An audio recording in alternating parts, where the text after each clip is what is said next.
Welcome to Armchair Expert, Experts on Expert. We have two physical phenoms today as our experts. We sure do. Sue Bird and Megan Rapinoe. Sue, of course, is a WNBA champion and Olympic gold medalist. Megan is a two-time World Cup champion, Olympic gold medalist, and best-selling author. They've got a new podcast that's out on Wednesdays weekly called A Touch More, the podcast. So I encourage everyone to listen to that. This was very fun. Couples are fun. They are fun. And they have such a great rapport, and they're so interesting. And it's a subject we don't know that much about. And they have a great Rapinoe in addition to their rapport. Please enjoy Sue Bird and Megan Rapinoe. He's an armchair expert. He's an armchair expert. He's an armchair expert. Oh my God. Are you all right? Well, let's see if I can recover. I mean, that's a big one. Do you wanna take a big, deep That's the breath? most egregious in 7 years. Yeah, it happens. Yeah. It'll happen. But not today. Not with Sue and Megan. I know. Athletes have to be on time. Yeah. The coach will kill you. Yeah. Oh, God, that is It's true. like drilled in our existence. Wait, let me take in your shirt. Love and Rockets. Got it. Yeah, that's cool. I mean, I overpaid for it, but it's fine. Okay, I was listening to one of y'all's episodes, and I thought for a second we were going to have a huge issue between Monica and y'all. Oh, can't what wait. is it? Because one of their fight. sponsors is the row, Stop. but it's not that row. Okay. I was like, Yeah. it is? Yeah. Yes, you guys had.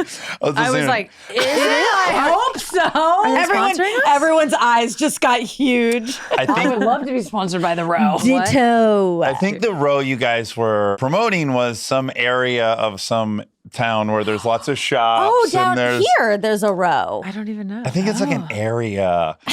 It was like, visit this and this. But when I first heard the row, I was like, oh, Monica's going to be really upset. We That's love her the row too, though. Oh. dream sponsor. I don't think the twins sponsor anyone or give discounts or give a fuck about anyone, honestly. They sure don't. I've heard don't. I've heard about their friends and family discount. It's quite minimal. Oh, even they a even friend have or a it? family. I think they do have it for. Is it like for 10? Probably just for Elizabeth Olsen. Elizabeth, what's she paying? She gets 10% off. 10%. It's 10? I don't. It's not 10, probably. but probably. If my siblings, you have a twin. I have a twin. Yeah. We It's love scary twins. interviewing two people Yeah. and learning Yeah. so much about I'm, two different dating people. two people.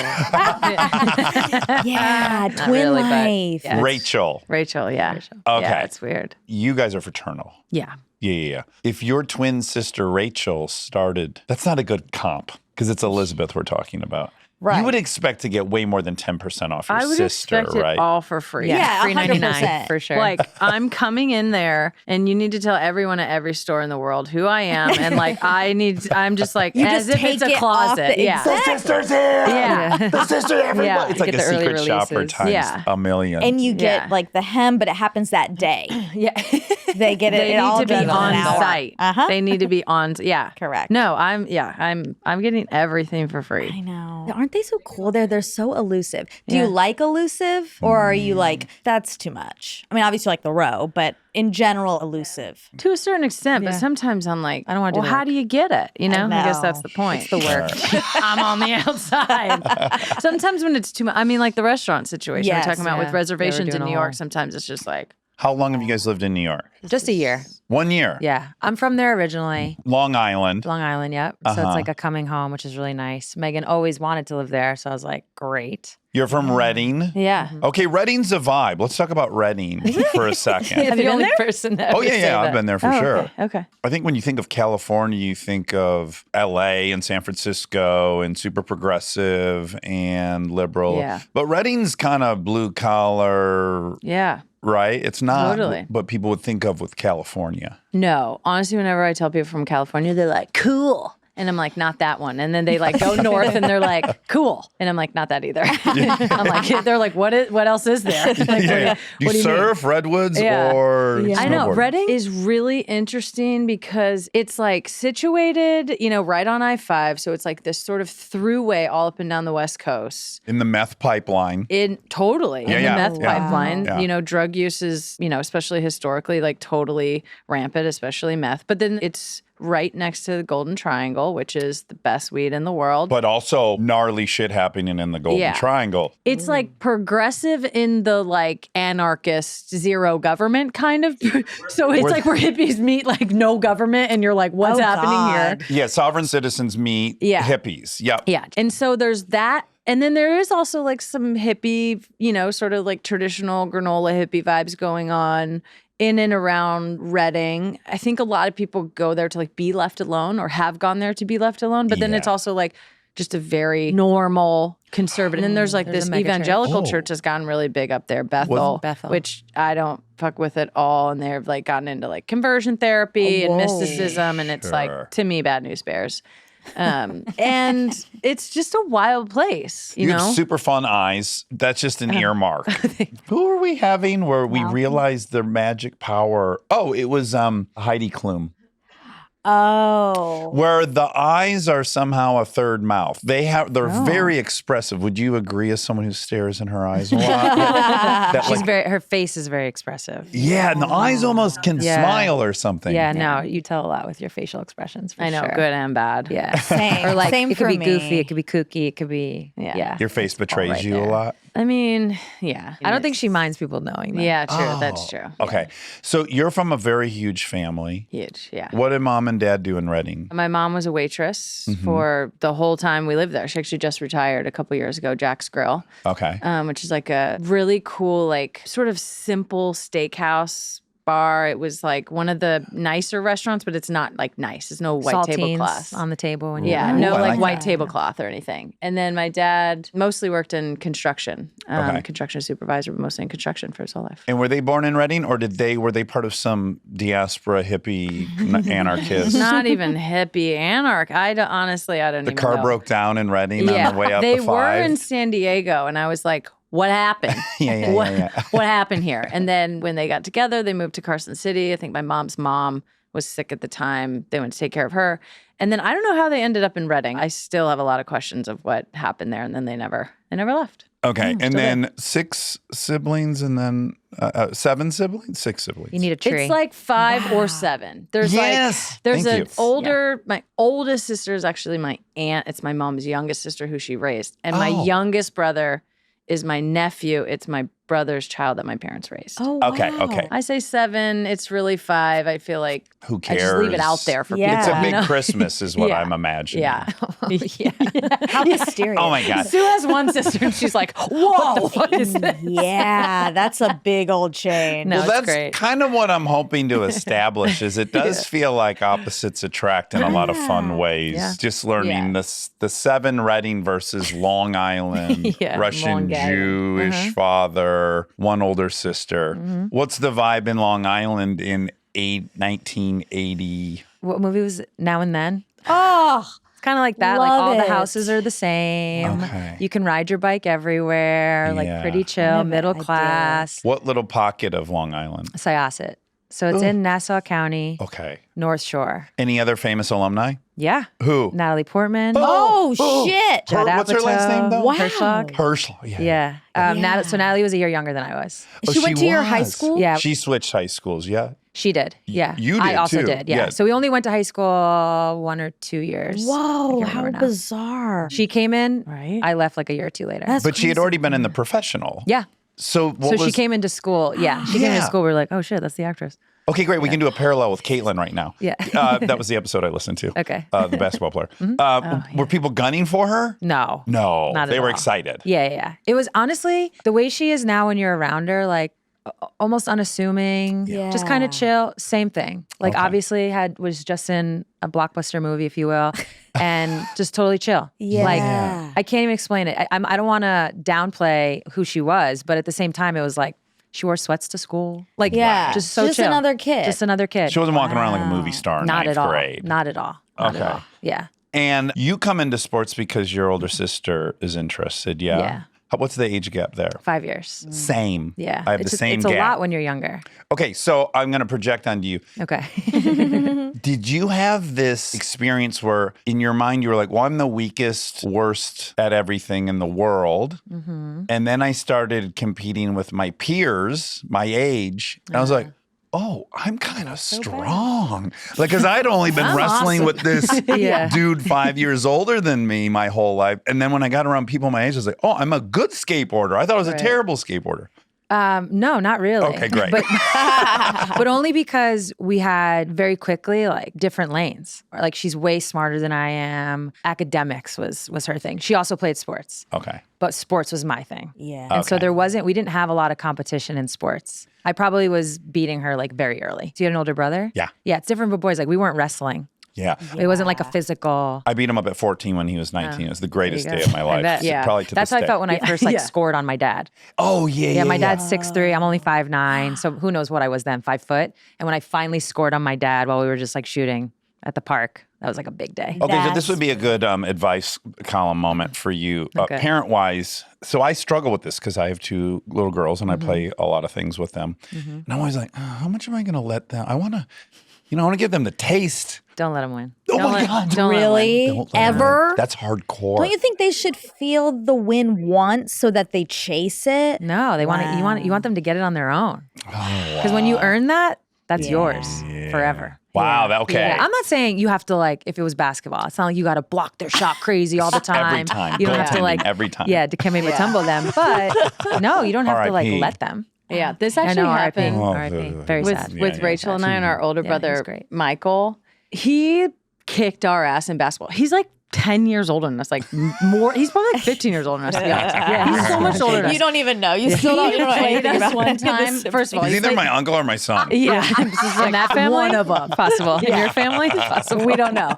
And we played him like 2v1. We were probably like 14 years old. He was barefoot in the street. He tore his feet up so bad he had to put like maxi pads on his feet. And he like he kicked our ass and he like gloated about it. And we were just like, first of all, like, whatever, you're fucking grown man. You Obviously loser. you're gonna beat us. But we were like pissed. Like he could very easily like let us win. We were just like, no. Like No, I'm big on we had earning to it. try our hardest. I mean, we didn't beat him, and I'm sure we took it out on some other kids at school. Probably took it out on our basketball team.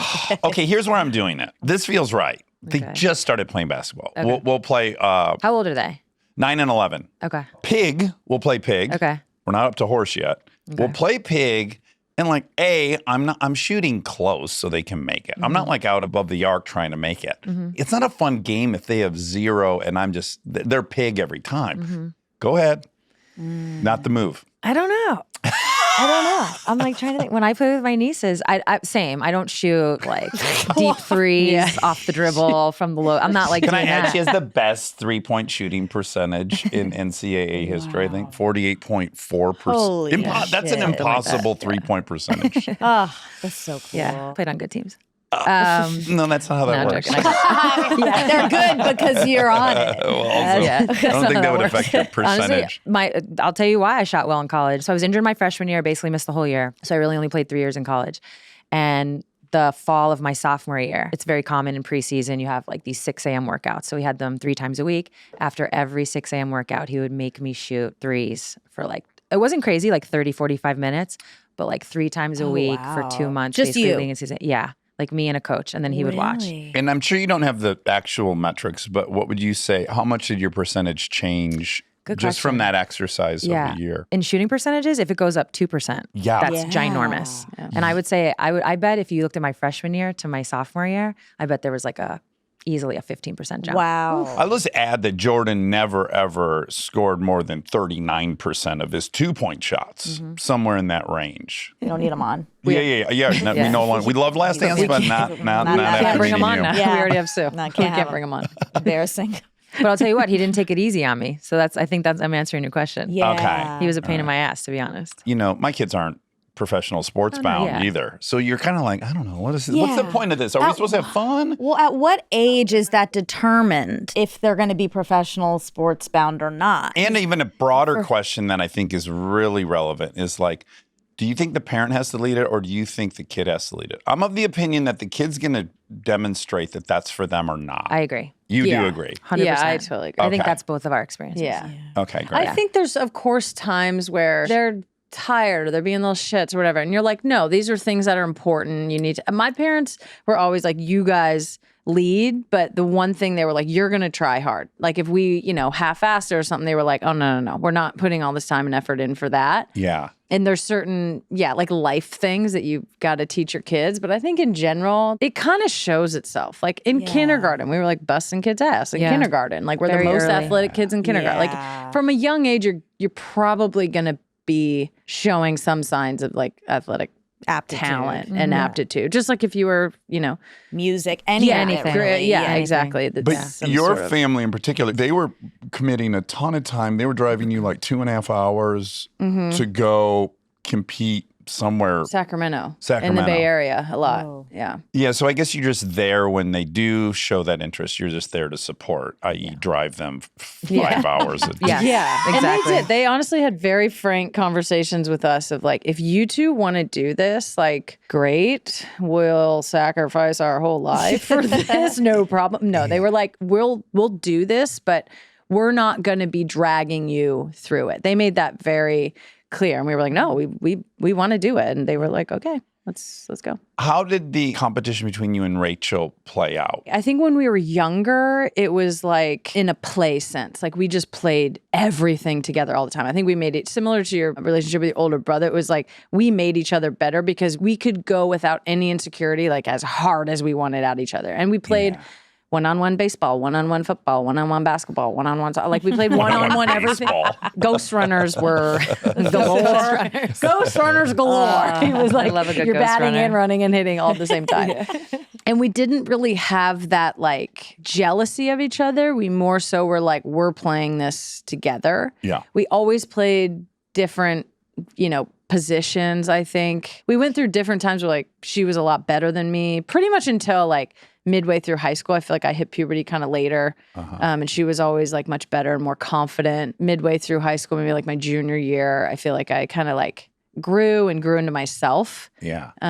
But we were both like great and like the best at The best two of your the team best two in of high our, school? Yeah, of our team. How about when you went to Portland? Portland was a little bit more difficult, honestly, for both of us. We both had a lot of injuries. Rachel was like severely anemic her freshman year, and she didn't know it, and it was undiagnosed. So it was kind of like a shame on her thing of like, you're not working hard enough, or you're not fit, or you're not, but really she was like severely anemic. So all through her first year, it was really difficult. And were they able to treat that really quickly? Yeah.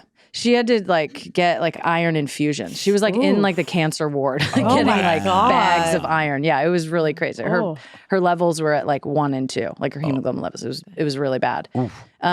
She actually went a season before I did. So I deferred my first season because I was playing in a youth World Cup. So she played a season before, and then I came. She was really struggling with her anemia.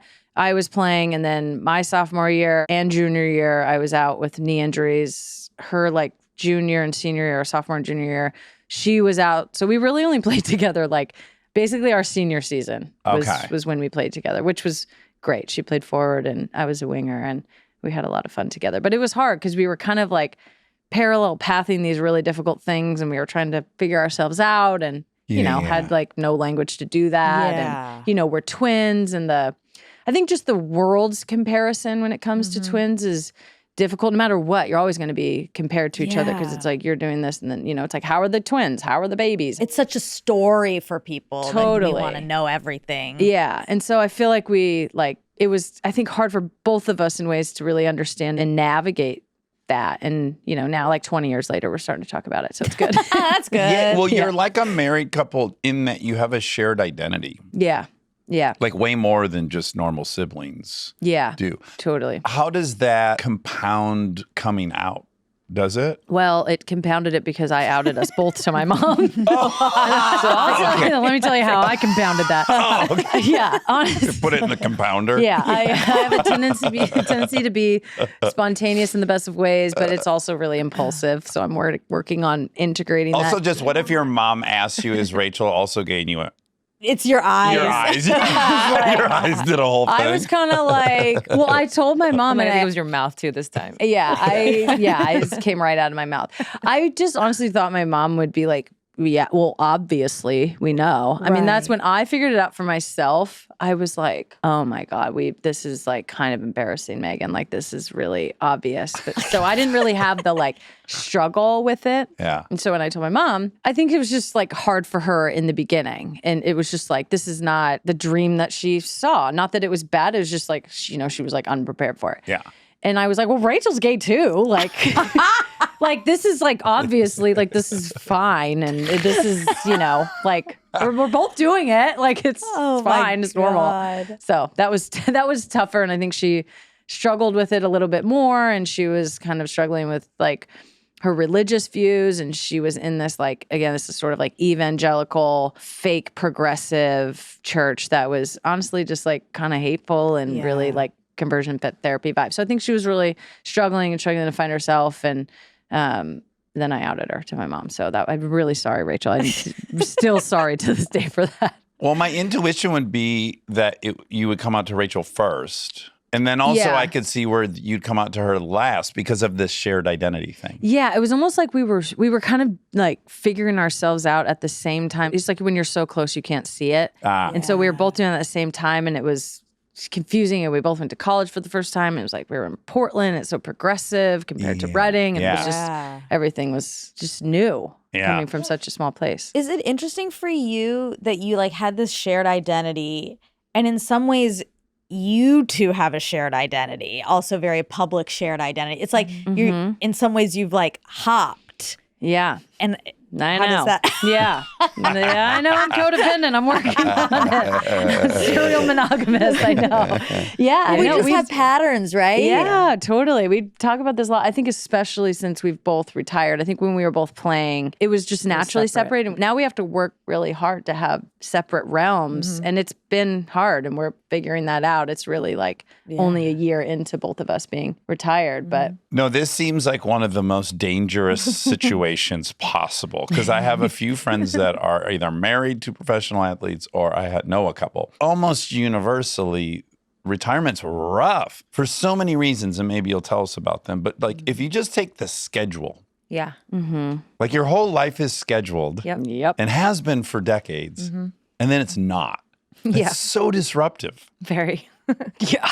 I know. Honestly, we just interviewed Alex Morgan recently. Oh, cool. She also retired. Yes. And she brought up this one element about showering. So to really make your point about scheduling, Yeah. when you're an athlete, your shower is built in. You're showering after the game. You're showering after practice. You really don't have to think about showering. And now all of a sudden, it was like 24 hours are going by, and I'm like, I haven't showered. Yeah.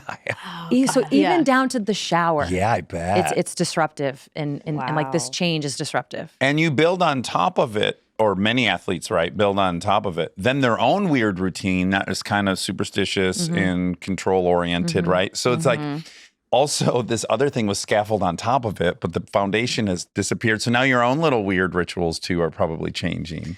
Yeah. It's like you kind of have to be a little psycho to be a professional athlete. Like you have to have that routine. It's like the routine is great because it's so structured, but it's also really unhealthy in a lot of ways because you're like forcing yourself to do the exact same thing every day. They disguise it with words like discipline. Right. Yeah, but it's really like crazy. Kind of like Well, what I would It's controlled. Oh, very. What I would imagine is it's a great distraction from your whole life. Like it's a bubble you enter at a certain time of the day, and you can only focus on a single thing and ignore all the childhood stuff. You're rewarded for things that aren't necessarily going to help you in your personal life. Yeah. Right. I feel like when you retire, you have to come face to face with that in a big way, or at least I did. Yeah. yeah. And then the other thing I hear is really disorienting is like being the member of a team. I think from the outside, I remember I watched a great doc on Brett Favre, and he got very depressed after retirement and all these things happened. And people would think it's like, oh, they miss the attention. And it's like, that's not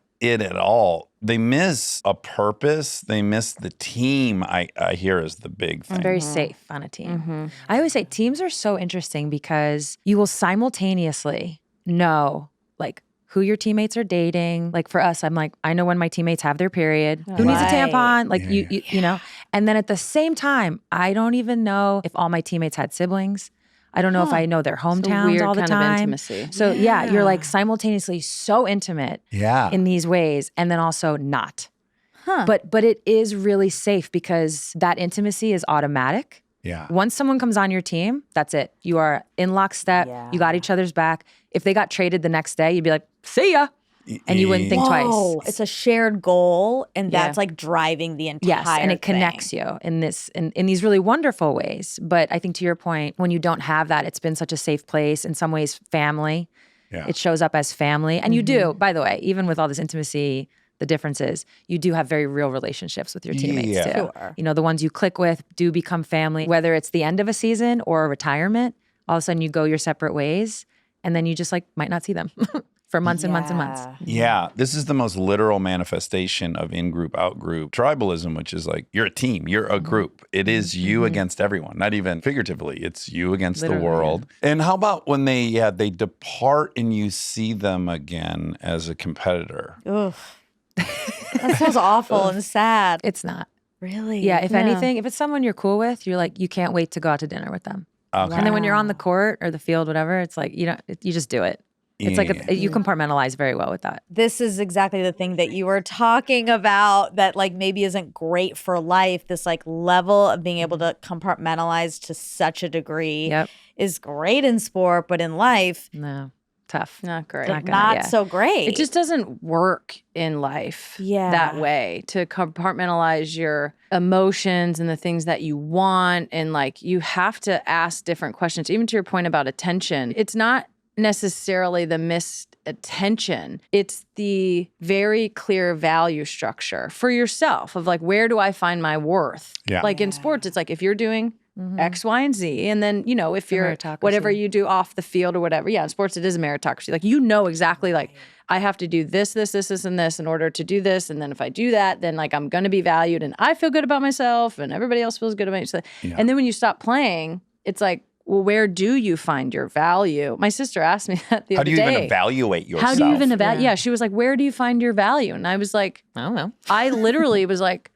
I don't think I know yet because Assists what is and life? goals. Yeah. I'm like, I don't really know. I'm starting to figure out, you know, what kind of things I like, or, you know, even just our relationship to working out and our bodies. Like those questions have another- always just had answers. Yeah. And now it's like we're having to answer all these questions. And for us, we played for a long time. So it's also coming at this time in life. You're 43, about to be 44. I'm 39 of like, it's already, you know, the sort of second coming of the existential crisis anyways. And so it's all coming at that time. And now you're like, well, what even is life? Yeah. You guys should remodel an apartment and have did two already. kids right at the same time. We did the apartment. The kids were holding. The kids were holding off on for now. But the other part that I would just add to that is, for me, especially like, you go from never having your needs in the forefront. You actually get really, I got very comfortable, like my needs don't matter. The team's needs matter. Yeah. As long as I'm servicing that, like then we make this machine works, and then my value gets shown, right? And then I get rewarded, for lack of a better. And then you go into your real life and you're like, oh, I have to tell you what my needs are? Yeah. How do you do that? Yeah, How do yeah. I Or do like, that? what are they? Yeah, so at 43, well, I What are retired at needs? 41. I was like, how do I tell even Megan like what my needs are? I don't know how to do this. Yeah. Are you guys in couples therapy? Oh yeah. Oh yeah. With Orna? No, I love the show though. I love the show. We love it. the show. Yeah. The hair. I don't know how it's that disheveled and that Yeah. perfect all I at the know. same time. I'm like, is it wrapped up and braided? She always comes in with something new. I wonder if totally there's a appreciate that. method though. I want to see, is it like a big wild, like a pizza dough, like you whap? Yeah. And then 'cause it sometimes just she just has one Yeah, braid I know. here. Yeah. Yeah. always perfect. Never been the same way Yeah. twice. Nope. Oh, so true.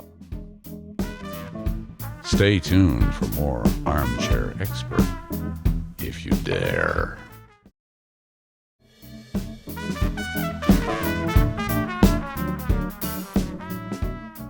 We love a couples therapy. There should be an Instagram account for Orna's hair, Oh my God. if there isn't already. We I've gotta- never you searched. should We got do to it. talk to Netflix about that. Exactly. We got to talk to them. Okay, so you're coming from a much different childhood than you are. Maybe use names for people who are. That would have been smart.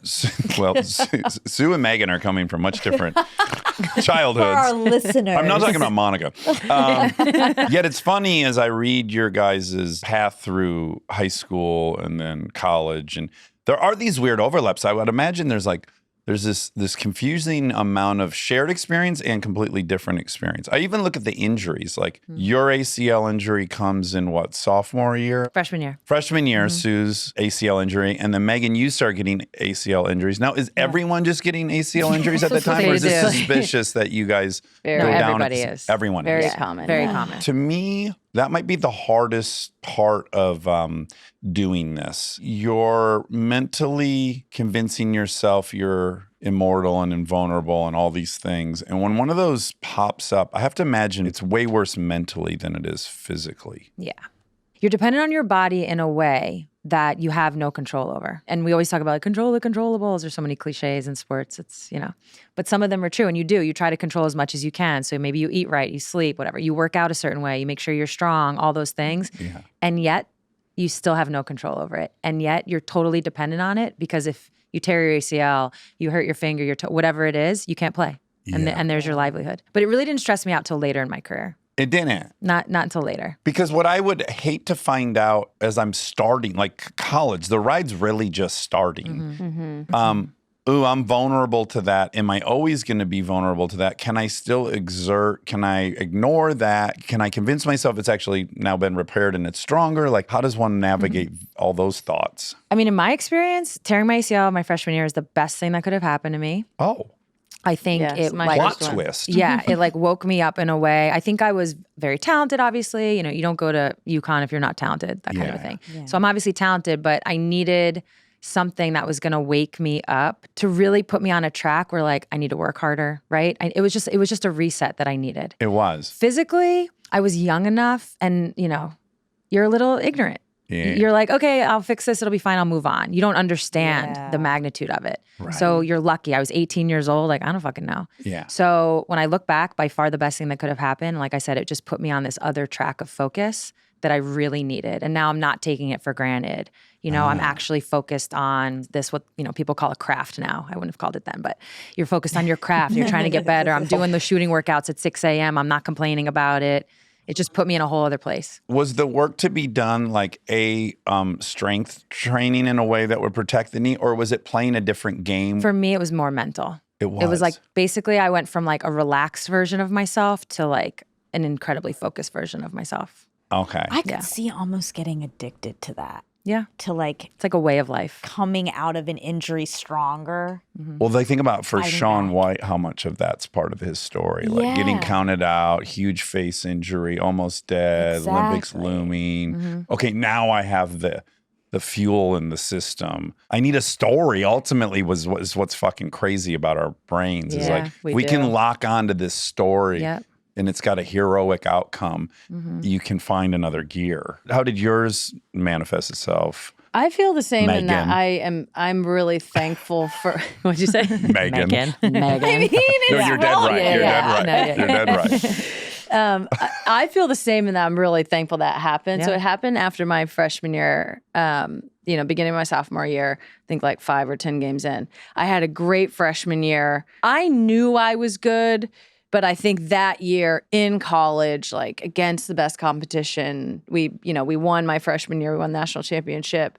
I mean, you couldn't tell me shit. I was like, oh, I'm the bomb. Like, This is going to happen every year. yeah, I'm like, I'm the shit. Like I was I got the code. Yeah, I'm so arrogant. My head's big. I'm, just like strutting into my sophomore year and then got injured. Even that injury, similar to what you're saying, like physically, I'm like, oh, like I was just kind of like, oh, I got this. This is like, I'm going to get back, quicker than anyone. And I'm going to be, and I was just kind of like, I had that still same. in that same mindset. Yeah. And then I did it again a year later. Yeah. And I was like, okay.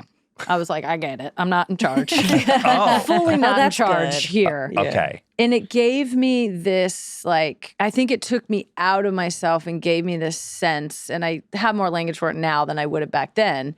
And this is how I've approached all my injuries since then, is like, this is part of it. You don't get to control everything. You're not in charge of everything. You're not God. You don't get to you do what you can. You can control what you can control. You can work really hard and like set yourself up. But like ultimately sports, the fittest you are, the closer you are to an injury. So like the Oh, better you are really? and the more fit you are, I feel like you're always on that razor's edge. Well, because you're playing as hard as you possibly You're playing can. as hard as you can. You're working as hard as you can. You're as fit You're as pushing the limits. Yeah, you're pushing the Yeah, limits. yeah. So it's like you're always kind of like right there. That's a risk that you take. And I tore my ACL again when I was 30. I obviously tore my Achilles at the end of my career, literally the last step I took. I tore my Achilles. Yeah, and Did it's you feel just it like goes Also up the your back irony- here? yeah. Stuff It she was got so kicked. It was like the gross. classic. Who kicked me? I was like, you got to be fucking kidding me. I was leaving. I was like, I'm leaving. I was already leaving. Like, well, God. when I was young, I feel like it gave me this perspective that was just like, this is part of it. Like, this is life. Could It's we an call it a opportunity. surrender? Yeah, Yeah. Like definitely. a surrender to reality. Yeah. But there's also like an opportunity. Yeah. So I've had probably 8 lower extremity surgeries, like 6 on my knee, 1 on each of my hips. And each one, like, you're a little different after. Yeah. You can never go back. And that's the surrender part. It's really hard to let go of like the previous version of yourself as an athlete and try to now like create a new. But once you do surrender and once you get comfortable, I think with whatever this new adaptation is going to be, you're like, oh, it might be better. And then you get a little psycho about that. And then you get a little Yeah. addicted to that. Exactly. Yeah. Yeah, I can see that. You have both won titles in championships and medals in different domains, be it high school, college, Olympics, FIFA, all these. How would we rank these? And do you guys agree with the elation? Because I know I talked to a lot of comedians who we all agree it just didn't get better than when we were performing for free at a theater without any expectation. That was really like the most fun it ever was. Here. Yeah, and I'm just curious, like, Olympics feels special, national teams feel special, all these things feel special. Is there a way to rank them, or are they? And do you agree on the ranking? Oh, that's a tough one. They I feel they like I could are. rank yours. You rank my? No, I don't know. The most like special one because it was my first was my gold medal in 2012. That was like my first world championship. We had been in the World Cup final the year before we lost, and then obviously 2019 for a lot of different reasons was like I feel like the crown jewel in my career. But that one because it was my first, it was special. I'm like, an American kid, like obsessed with the Olympics since I was little. Oh, and back to the injury part. A lot of people don't talk about the Olympics is so stressful because if you get injured, that's it. Yeah, it's you so don't get to short. participate. It's not a season where you're like, oh, I'm out for a couple weeks or I'm a Right. couple months and I'll get back. Like I've had teammates that have, torn their ACLs or done something right before the Olympics and then you just don't get the chance. Yeah. So I feel like Olympics Hope you're that great always in 4 separates. years. Yeah. Again. Yeah. Again, And it might right. have passed you up. Yeah. Are you able to integrate that sense of doing it for your country? Is that like part of the high? Definitely. I think so. And that definition I think has changed over time as like I became more educated about the history of America and what I was standing up for and just who I am in America as a woman, as a gay woman, what that means. But I always took an incredible amount of pride to be able to represent America. It was, it's not always the version of America that everybody else wants to talk about, or some people don't want to talk about. Certainly after kneeling, that was with Colin Kaepernick, that was a different sense. But I always took a lot of pride in being like, oh no, I'm American too. This is also I'm representing America. I mean, you guys always had that. I feel like women's basketball just intersects with, every sort of ism possible. But I always took a lot of pride in being like, well, I'm American too. Yeah. Right. For sure. And how about for you? Yeah, I think for me, I'm like going back and forth in my head on what I want to pick here. I think for me, it is the Olympics. That's probably like the tippy top. And that's because there was no WNBA for me growing up. Right. So yes, I wanted to get a college scholarship and that was kind of the immediate goal. But then it was the Olympics. That to me was like, you've made it. Yeah, You're an Olympian. You heard about people going overseas, which I obviously did, but I'm not 15 dreaming about going overseas to play basketball. Right. I'm 15 dreaming about being an Olympian. Yeah. So to achieve that, for that reason, it's kind of hard to beat. But I'm like jockeying between, what makes something more rewarding. Is it the stakes? Is it what you're representing? Is it the expectations, right? Like I've been on teams where we weren't picked to win and then we did. Yeah. And there's something special and different about that. Yeah. But I've also been on that's the teams that best. were expected and we did. And there's something That's special also about great. that. Yeah. Yeah. But I think to answer, it's the Olympics. Yeah, you can find pride in both because when you're the team that's expected to win, there's more pressure. Oh, it's hard. Yeah. When you're the underdog, it's like however far Yeah. you get, people House are going to money. pump. Sometimes it's just a relief to win. Like I think in the situations that For the Olympics, certainly there's for a you little bit guys, of a relief. there's like the expectation is perfection, and so once you get there, you're like, well, thank God we didn't fucking lose because that'd be Exactly. terrible. Did Monica already brag and tell you she's a 2-time state champion cheerleader? I did not tell them. Monica. I kept that to myself. Yeah. what's High up? But flyer. I'm glad it's coming up now. Yeah, high flyer. I got you, tell. girl. Thank I'm you. your wing man. But I do, like, we won back to back. And the first year we were totally underdogs, and it was just pure Special. happiness. Pure it was joy. so special. It was so great. And then the next year we were supposed to win, and it was like down to 1 point, and it was pure relief. Yeah. Which also felt amazing, Yeah. Yeah. but they Proving are people two right feels- completely different feelings, and it's wild. As an outsider, I would want the first. Yeah, the first is Because the other one first is seems like special. relief's not a great I know.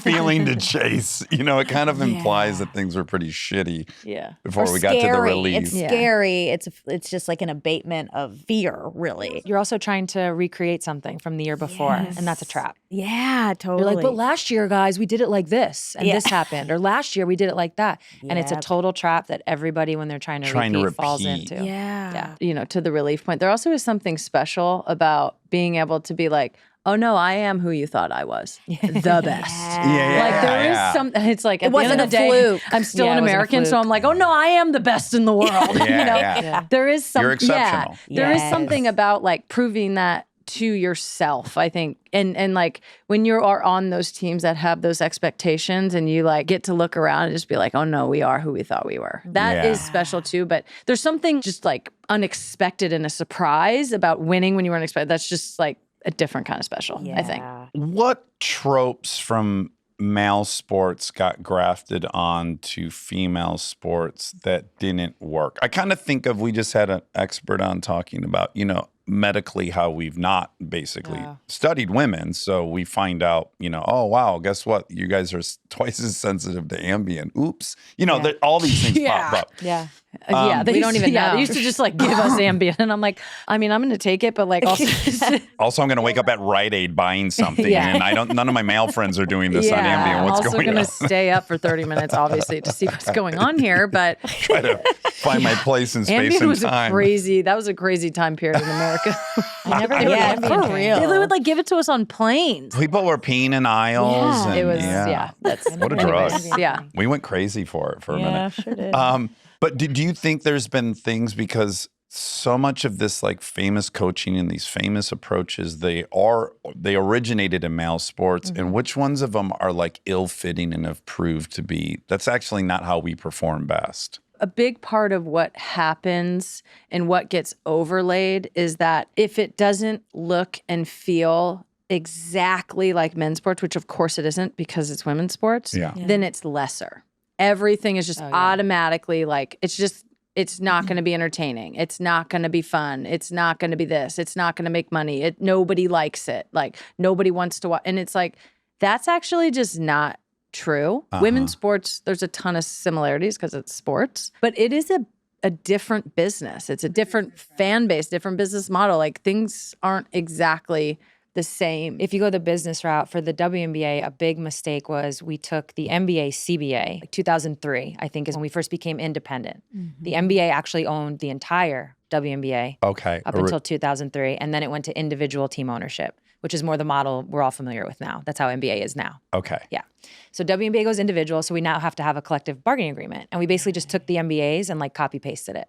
And it's like, oh, that doesn't fit. We didn't really get to change that until our last one, which was 2019. What was ill-fitting about it? Just like certain ways in which free agency was going to work, certain ways in which the salary cap was going to work, certain rules. We obviously, well, one big one is that we didn't have maternity leave. So like that's different. Yeah, right. So we just, I mean, that's the most obvious and most glaring. And then there's other like smaller ways in which our league didn't get to have fun free agency. Yeah. NBA, what do we all love about the offseason? The free agency. Where are these people going to go? We the were drama limited. of it all. Yeah. Yeah, it just didn't work for our league. It just didn't. Yeah. So there's like a business part to it. I think there is like a medical part, right? Nutrition, the way we lift, the way we work out. We've always been following male guidelines. Right. And we're obviously different. I feel like where you're going, correct me if I'm wrong, is like, are we being coached in a way? Yeah, like I think there's this kind of alpha dominance model. There's fun coaches. We interviewed this Seattle Seahawks coach, and he's an anomaly, and that's not his approach. There are ways that I talk to other dudes that I don't speak to women that way. I just think there are differences in how we communicate and how we're going to excel best. And I imagine you just inherited a bunch of these, whatever worked for these legendary coaches, right? Yeah, I think so. I've played for men, I've played for women. There's always been this like unspoken understanding that, or not understanding, maybe like a knowing that like the women coaches are more emotional. Right. And that's been a negative. That's from the outside or internally on the team? Even internally. Like, I don't want to play for her. Like, she's just so much more emotional. I like they're playing for not. men. Men are more emotional. Yes. And throwing stuff and having tantrums It's and not being able to control their different. emotions or name Yeah. their emotions or talk about their emotions. It's just, it's just anger. Yeah. But to your point, it's like, I think now we're finally getting to a place where we're questioning that. Like, well, is that bad? Right. Because women are, in my experience, are more collaborative. We do like to do Emotionally things intelligent. together. Yeah. Emotionally intelligent. And we take that into consideration. You look each other in the eyes when you talk. You don't need to go on a walk and like look at other Yeah, things. I think the egos are different in women's sports than they are in men's. Not that they exist. Yeah. They exist. I'm not trying to say anything. They exist. But I think it shows itself differently. Yeah. Right. And we've always used the male model for judgment on those things. Yes. And I think it's starting to shift. And you're starting to see coaches. I'm not super familiar with what the Seahawks coach was saying, but I think in women's basketball, you're starting to find coaches that are looking to do it differently. The notion that you would have one coaching strategy for the white kid whose dad was also the quarterback at Stanford who has arrived, and then now this other kid from the inner city who's black who didn't have a dad and hates male figures for good reason. But we're going to treat these two the same. One who's like had respect for authority for a good reason. He had a great authoritarian above him looking out for him. And another, Yeah. how on earth do you have one strategy that's going to motivate both of these kids in the same way? And I think he's really taking into account that. I had a coach where we had a player who was dyslexic, and she totally changed how she drew up plays, how she described things. I think to your point, it's like meeting somebody where they are. Yeah, I mean, is your goal to break a person and get them to follow your strategy, or is it to figure out what would help them best excel? I have a lot more respect for coaches that can adapt versus the ones like, this is how I do it. I've had success this way. You fit meet me here. Yeah. Yeah, you guys will come and go. I'll be here, and this is my show. I think historically there's been also the vibe with coaches that like they're the boss and the players work for them. And it's like, no, we're all coworkers. Your job is to lead the team and make decisions, and there's certain decisions that are your job that aren't my job as a player. Yeah. But also, like, I don't work for you. We're all working in an organization together. We can all like respect each other and give each other the space to have different ideas or to disagree or whatever it is. I think historically with men and women's sports, there's also the added layer of like sexism, and then if there's sexual abuse that happens or sexual harassment or just like the vibes of it, there's all of that happening as well. But I think even with men, that just the sort of abuse that happens of just like, I'm going to tell you what to do no matter what. And like, it's a privilege for you to be here. And it's like, no, they're here because they're just as talented, probably more talented than you are. And we're all working together to do this. Yeah, like Bobby Knight throwing chairs at people and stuff. It's just like, well, Talk about hysterical. Yeah, seriously. Oh my exactly. God. Emotional. We did just have a psychologist on that was saying men are allowed to share their emotions, but in sport. Yeah. Like that's the only place a man time is it's allowed to cry acceptable. with happiness or cry with disappointment. Or hug each other or show physical grab affection each to other's each other. asses. Yeah. Yes, I know. Yeah, they do that You can weird tell- pat thing. Yeah, you can tell they have this little football window players to do the be little intimate pat. with each other and like, or squeeze, like, they can't wait. Started on homoeroticism in male sports. It's strong. Yeah, It's there. It is. Yeah. Yeah. Yeah. How old is the WNBA? I can't. I should It's know like that. 28. Okay, that's ish it's still years. so Since new. 77, yeah. Well, even when Yeah, you were very new. saying you didn't grow up with it, so the Olympics was like the big goal. I was like, oh, that's weird because I felt like for basketball, the Olympics isn't it, but for men's basketball, I mean, I'm sure it's still great, but for them, I feel like that's like an extra. Well, their version was different. more like, I'm going to go be famous on a team. Then I'll come together as this all-star party group. Money skews it. Icing on the cake to go do something, for the purity of it. Yeah. That was the finish line for a female. Yeah. I think the men basketball do player. take a lot of pride when Yeah. they play on the Yeah, Olympic for team, sure. but their decision to do it it's totally different. Yes, Yeah. they're flying there first class, and they're at a very nice place. First They class, don't even probably stay a in the jet. camp, I don't think. Yeah, we don't. No. We don't. Yeah, We- they don't either. so Yeah. USA basketball, men's and women's, it's one thing. So we do everything together. Oh, you do? Yeah, And do you like men's basketball? I do.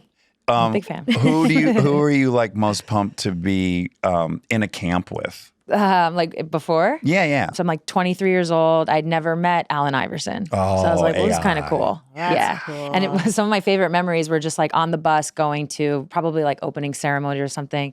And the whole time he was just like, name a sport, give me a month. I'll be an Olympian. He was like, name it. We were like, swimming. He was like, give me a month. Because that's how insane of an athlete he is, to be honest. Wow. And so that was gorgeous. cool. Holy cow. Yeah. I know. What a Honestly, day. spending Yeah, time he's with so all beautiful. of them. Like I could Yeah, go down the that's list. We had fun. good times. I think what I like most about the Olympic men's basketball team is like these guys, they're all the best on their teams. They all have huge egos. They're all just like, Mr. Man out there. Yeah. And then they get there and the hierarchy shows itself. And I'm like, ooh, I like it. I like the drama. I like the drama. Psychologically, it's Psychologically, it's interesting. really interesting because they're all good enough to play. And then you get in the game and it's like, oh no, this is Steph, LeBron, and KD. Yeah. Or you get in the game and 2004 it's like, it's Asia, Stewie, and really those two were the best. 2004 Athens Olympics is the one I'm referencing with Allen Iverson, LeBron, D Wade, Melo are on that team. Wow. They didn't play a lot.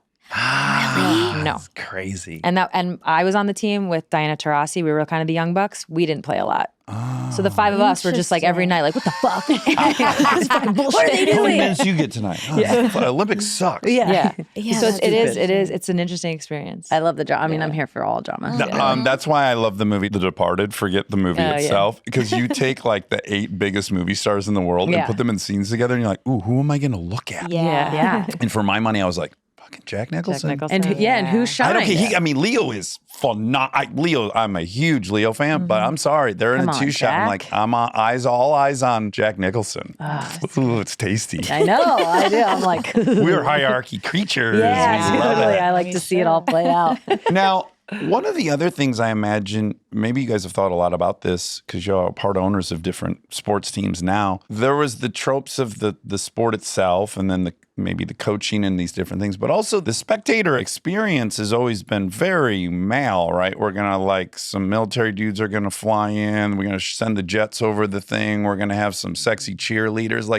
Clearly the whole entertainment package is to appeal to men. And I don't know how much thought ever went into what would the WNBA viewers that are female getting other than the game. Is that part of the thing that's been left out? So, yeah. So, interestingly, the New York Liberty, who are in the WNBA finals now, they moved to Brooklyn a couple years ago. So, they had to change their mascot up and they have Ellie the elephant. I think it's short for Ellis Island or something like that. This mascot has tapped into something, I think, in terms of spectators, fans, the connectiveness to it. It's arguably Ellie is bigger than the players.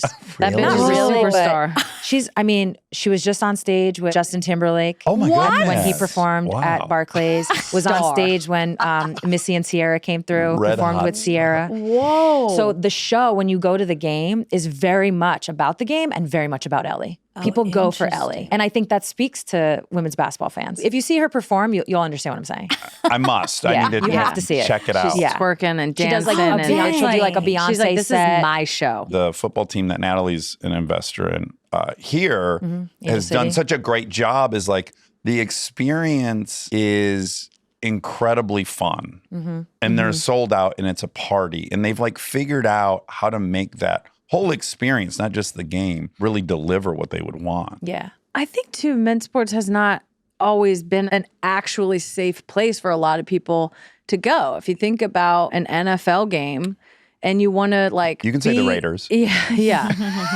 Or the Cowboys or, anybody else, take 2016, 17, 18, and you are a queer person trying to go to the game. You're, a black family trying to go to the game. Maybe it's just not always the safest place for you. And it's very much marketed this is who we are. It's jets flying over. It's like explicit, conservative patriotism.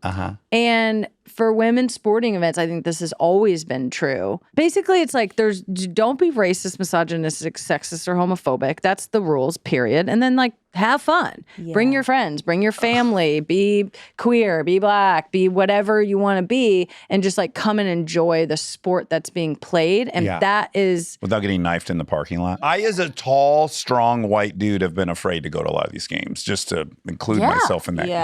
It's aggressive. It's hyper masculine. There's a lot of alcohol. Drunk. It's drunk. There's people fighting. All the men felt emasculated by the physiques of the players. So it's a whole, and I feel like women's cauldron. sports, traditionally, I think women's sports has just had its own fan base for a very long time. And I think as women's sports has gotten more popular over the last 5, 6, 7 years, people are coming to the games because they want to support something bigger. A woman who's suffering equal pay issues in her own job is like, you know what? I'm going to the soccer game. Critics would probably go, I guess they would parallel it with I'm going to vote for that person because they're black or they're female. And they would go, you need to vote for them on their character or the this or that. It feels adjacent to that. Where a critic might go it's got to be about the sport. It shouldn't be about the movement around it or the vibe around it. But I would argue what has made the NFL so popular is it's the same thing. Yeah, it has this they're the ones doing identity politics. I'm gonna do my fan rundown. The way I see it is this: in sports, there's the diehards. There's 3 buckets of fans. There's the diehards. They love the sport. They're in no matter what. They're doesn't doing matter. their own They're stats. traveling to road games. Yeah. Then there's the people that don't give a shit. And that's okay too. There's people that don't like certain sports and they just don't care. You'll never get them. And then there's the bigger bucket, which is the casual fan. And I think for women's sports, we've had a really hard time tapping into the casual fan at times. And that's what you're seeing in this rise. It's the more casual fan where it doesn't have to just be about the game. For some, it is. For some, it's not. For some, I remember when the Sounders, which is the MLS team in Seattle, when they started to get really big, and they average, I think, a league best. Yeah, they're 40,000. It's 40,000 a game. They're selling it every game. And so I went to a game, and the first thing I noticed was okay, everybody's got the scarf on. People love a scarf in soccer. We'll get to that in a second. In group. What the fuck is that? In group. That's right. They were doing a tailgate thing. Then we got to the game, and a large percentage of the people around me clearly did not know the rules. Right. And then I was like, what is happening here? And I was like, oh, you're a part of something. There's a community. So for some, it's that. Yes. And so I just think that casual bucket, who cares where they're going? Something touched them and they're going. Yeah, it's And community. women's sports is finally tapping into that. Because for a while, we were just the punchline. Yeah. So the casual fan was like, why do I go to a WNBA game? They're making fun of it on SNL. Right. And that's all changing. I might as well go to a baseball game. Yeah, or it's cool to go to a it's cool to be at an NBA game. It's cool to be at an NFL game. Yeah. They don't care about the sport either. I'm so that. I'll end up at 1 or 2 baseball games a year. Maybe a football game, maybe a basketball game. And I am going because sitting outside and eating a hot dog at Dodger Stadium in the summertime, Awesome. it's just incredible. The game's so boring and slow. agreed. You're not going to miss shit. You can talk a lot. Every now and then you're like, oh, fuck, we're standing up. Everyone's standing up. Home run.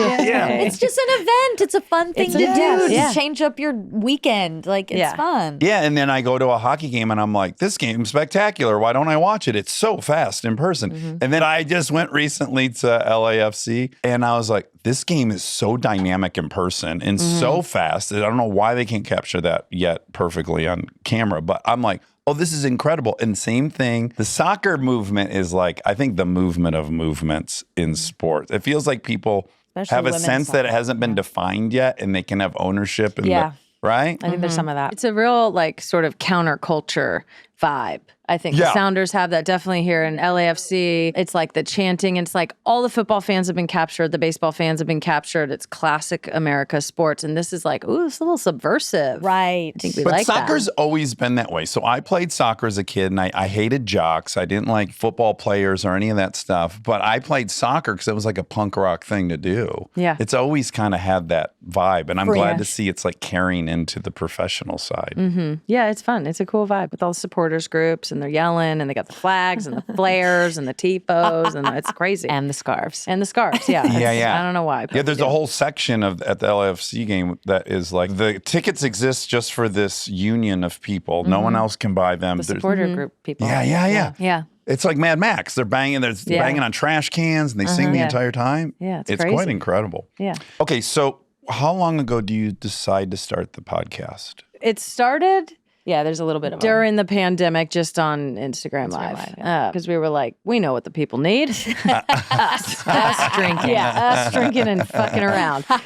So it's like, that's sort of the ultimate origin story. But then we did a couple of live. Yeah, we did some live shows. Some kind of like live shows, and those were just like fun. Like at the women's Final Four. Tell me more. Yeah, What was this? It's like in a little. One of them was Like a bar like restaurant. a little bar sell restaurant tickets, type vibe. the fans Yeah. come, and then we get up there It's just like and a we kind of little do like a version shit. of a live podcast, basically. With a guest or without a guest? Usually with guests. Yeah. Okay. Yeah. Bring some guests on. And you always have a bring list guests of on. topics you're going to go through. And how many did you set out to do and how many did you end up doing? Yeah, that's always. We're pretty good. We'll go Yeah. long.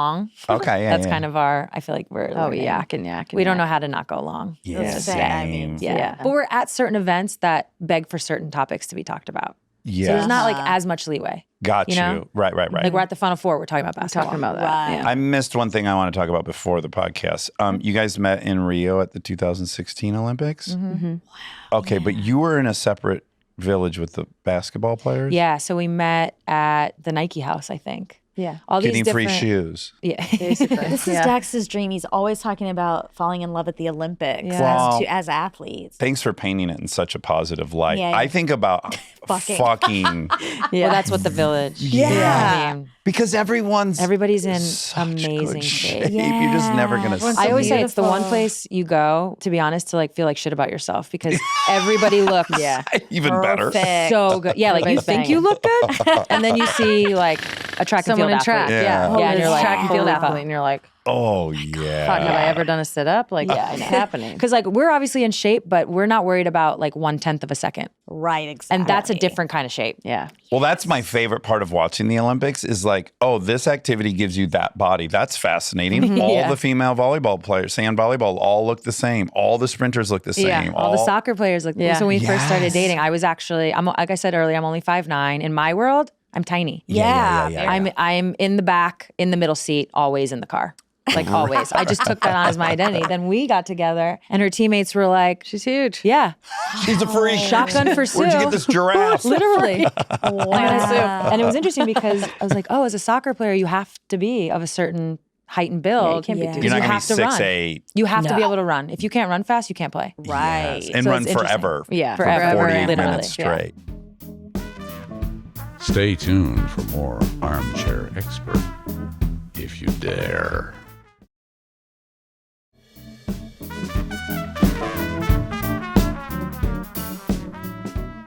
So you you guys were at met- the Nike store. The Nike house. People The Nike do house. houses. Oh, tell me more. USA has a house. Okay. Nike has a house. Like a I'm sure party Adidas has a house? house. Party house for mingling and It's more like a place to go because the Olympics are kind of wild. And for the athletes, you're in the village. You don't really get to see your family. They can't come in the village.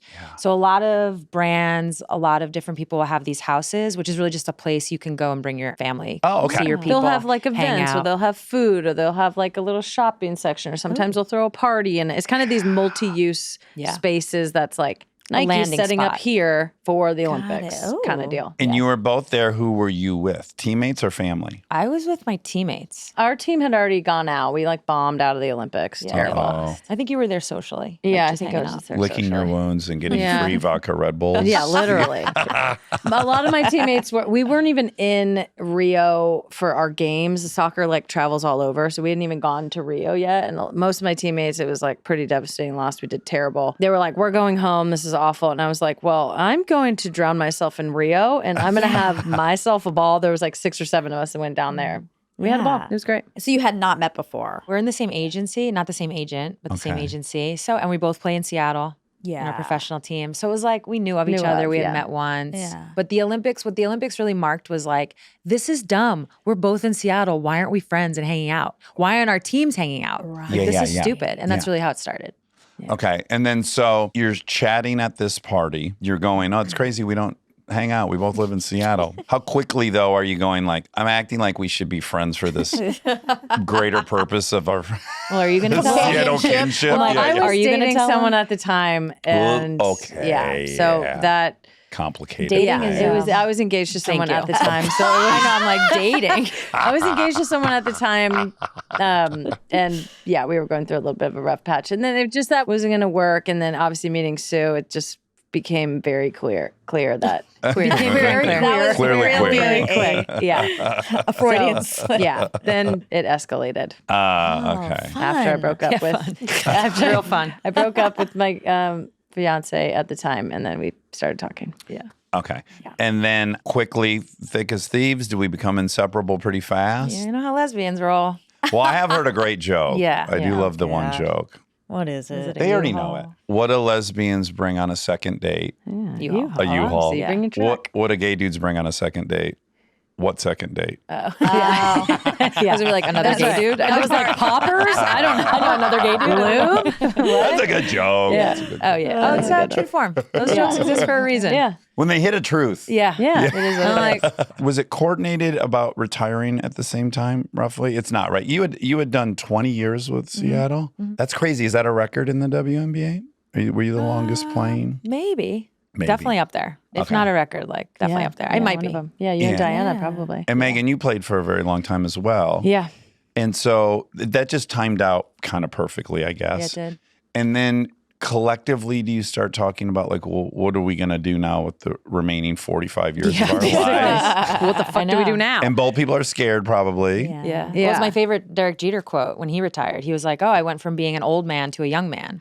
Because when you're 41 in sports, you're old as fuck, and they treat you that way, and they talk about your age, For and like they ask 10 you what years, you're they gonna talk do. about it. As soon as you hit 30, they're like Yeah, getting like, on oh, the what are you gonna old do retirement next? conversation. Yeah. Wow. And then That's the crazy. minute you retire, you're like, "Oh, I'm young again. This is Yeah. great. I'm not the oldest Yeah. one at dinners. Like, this is You're amazing." right. Yeah. True. There's a Formula One race car driver named Fernando Alonso. Yeah, he's 43. And every lap that he's on TV, they're talking about Yeah. that he's Yeah. 43. And know. I'm like excited he's 43 because I'm 49. I'm like, you go get it, old timer. Yeah. Yeah, I'm like, you're just right. let him live. He's just driving his car. Just let him live. In any other career trajectory, he'd be like mid-level right now, about to get his big shit coming at 50. So what's interesting about that is, you know, you're almost 40, but you're in your late 30s, early 40s, but you're at an expert level in your career. Yeah. But now you get to go into this, what we call like the real world. Yeah. And we do have like an expertise that's unique. Yep. We hit that level of our career, but we're young again. And I think that's really like where we are, and that's what makes what we're doing exciting. Like whether it's the podcast or the other business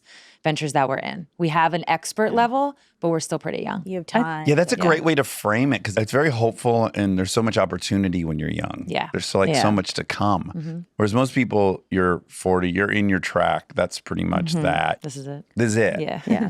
I think with the podcast, what was so, and even our, production company that we started and wanting to like get into media and content, it's like storytelling is the most important thing, whether it's what, writers and their books or, journalists, like storytelling what's happening in the world or storytelling or narrating around sports. And women's sports has had such a lack of storytelling, understanding, conversation, a lack of nuance. And we've lived, you say it all the time, like we really are, in a very non-arrogant way, like we really are the experts. We've lived through this crazy period of basically the last 25 years where now we're at this period in sports where basically all the money's like, okay, fine, women's sports, we're going to do it. It seems like it's a good thing. Right. And now there's all this money coming in.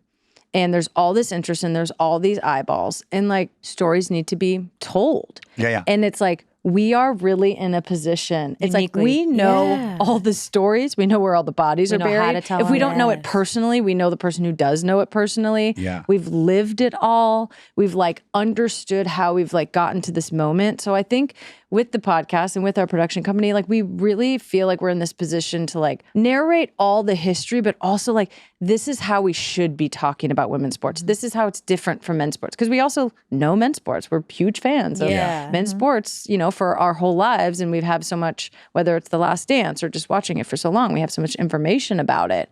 But it's like this is so exciting for us and why we even want to do this. Because as you guys know, it's a lot of work to like sit in front of a mic and prepare and like, you know, tell these stories and do this narration all the time. Show up half hour late. It's hard. Leave At your own house. No. You were recording at 11. It was so 10. hard. But it's a really exciting time, I think, for both of us. And what excites both of us about it is like, we really know like what it is and how the story should be told to bring more people in, because we're like, this is amazing here. Women's sports is incredible. Yeah. Sports are incredible. It's like one of the most vulnerable things you can watch someone do live is to try their very hardest with their physical body in tandem with other people and like try to, you know, achieve this goal. And somebody's trying to stop you. And somebody's trying to Yeah. stop, somebody's trying to versa. do the same thing. Yeah. And- We'll talk about story. Sports is the ultimate story. The objective's very clear. The stakes are baked in. Like, I don't watch a lot of sports, but I watch every single sports documentary. I don't think there's one I haven't seen. Oh, I love them all because the best. second it starts, I know what the stakes are. yeah. I know what the goal is. I know what defeat looks like. And they're so human. Like sports stories are so human, whether you're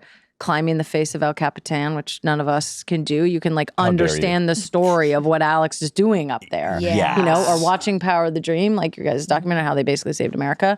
Like you understand what's happening and you can like feel yourself in that. It is so trite. It's like I shouldn't even say it because it's so stupid to say, but it really is so true that representation matters. Yeah, in huge. It is really huge. matters. I just got this Barbie sent to me. Yeah, we saw The Diwali Barbie. Yes. I just Yes. saw it this morning. It was in the USA Today. Yeah. I was like, Yeah. They sent it to me and I was like, whoa. And then like I had friends over for dinner and I was like, you guys, look at this Barbie. It's so great. And I literally said that and I was like, it's crazy that I never could Had say that. that growing up. I could never say, hey guys, look at this Barbie that looks like me. It's so powerful to feel part of the group. Sue, you have a Barbie coming out, right? Yeah, it came out. Oh It my came God, out. so Yeah. exciting. I know. It's Look so at the cool. ding, ding, ding here. Yeah, Got a Yeah. Barbie. I didn't She even is a mean to. You Barbie. are one. Yeah, I always joke my Barbie has better knees than I do. I'm like low-key jealous. They made her bionic. Like, damn. Oh, that's I exciting. need that technology. No, it really does matter. I feel it like does that's what's matter. so cool It's to about see it women's be it. sports. It's like, Yeah. you're talking about gay women and black women and like queer women and straight women and white women. It's like there's a million things going on in here and like Yeah. everybody can find their place in it. I think it goes even beyond that because I think the like hardcore misogynistic male defenders of male sports would probably say, no, golf is, it's intrinsically interesting and the NFL is intrinsically interesting. But if you to look me. at the viewership, it's like, no, you need Tiger Woods to show up. Yeah. He's a person whose story we get fascinated on and it quadruples sports. Drive to Survive comes out and we learn the personalities of these race car drivers. That was me. Yeah, Yeah. same. I didn't like it before. I was like, am I an F1 super fan? Yeah. What's happening? She is. because I am. they It's gave like us so the much fun. need that. protagonists. Yes. Yep. And then it 4X'd in America, F1. There's so many elements, but it's also like, shamefully, I know Cheryl Miller. That's who I knew, that was it. I just know she's great. I didn't get to see her be great, really. I didn't see any college basketball games of hers. I just know her stats. Yeah. And I go, oh, those are fucking wild. Yeah. Yeah. But you need these kind of breakthrough superstars You do. that ignite interest in these sports. The sports themselves aren't. Nothing's intrinsically No. interesting. It's all the story around it. It's all the history around it. It's all of the little things that pull you in that that's why I love the Olympics so much because That is the they Olympics, show yeah. you the pre-story and especially how it used to be where it was like it's coming on at prime time. Yeah. They show you the story and then you watch that person go and run around the track. Did you guys watch Sprint before the Olympics? Yeah. Yeah, And I'm amazing. like, I sure I did. care more about this than anything in I the was like, world. I am locked in. Yes. Shikari, I love you. I want to see totally. you win. And I know. It was, it's all of those things matter. And then you're invested in it. And then, sports are sports and like they're fun and it's an event to go Yes. to. Yeah. Like Yeah. it's like a concert or a comedy show or the farmer's market or you go to sports. It's like this is something that we're doing for entertainment. I think there's something that you always say that's like, not every sport is for every person. It's like, you say this about whether you said baseball was boring, but you can maybe go one time and enjoy it. Or like you don't go at all and you don't love it. And you say, I'm literally stealing this for you. But it's like But you don't shit on baseball every day. You don't no. spend Exactly. all of It's your not time. threatening my identity. Right. You're not Yeah. spending all of your time on the platform that you have to make sure everybody knows you hate baseball. Yeah, And it has no exactly. value. And it's not that's worth what it people do to women's, women's sports. sports. Yeah, So yeah, it's like yeah, you yeah. don't have to even come to the most popular ones that you'll probably like. You don't even have to do that. But why do you have to shit on it? Yes. Why do you Take have it to down. Why is tear it it down? threatening? Yes. Why is it threatening? So that's the point. That's the point. Yes. Yeah, that makes It's okay if you like one thing better than another. I would argue that, and I can't really pull like an exact example, but I might argue that, I'm not gonna argue this. Someone might say men's tennis is more athletic, exciting than women's tennis. Okay. And yet, aren't there people that prefer women's tennis? Oh, Yeah, yeah, me. So it is just the preference. Yeah. And then back Me. to what Megan said. Me Why definitely. do people feel so? Women's basketball is a great example. We don't dunk. We have to deal with this all the time. You guys don't dunk, it's boring. You Oh, don't that's dunk, the it's big boring. complaint? Yes. Oh, I'm not And it's like, in the silo enough. Yeah. I don't hate the WNBA, so I don't know.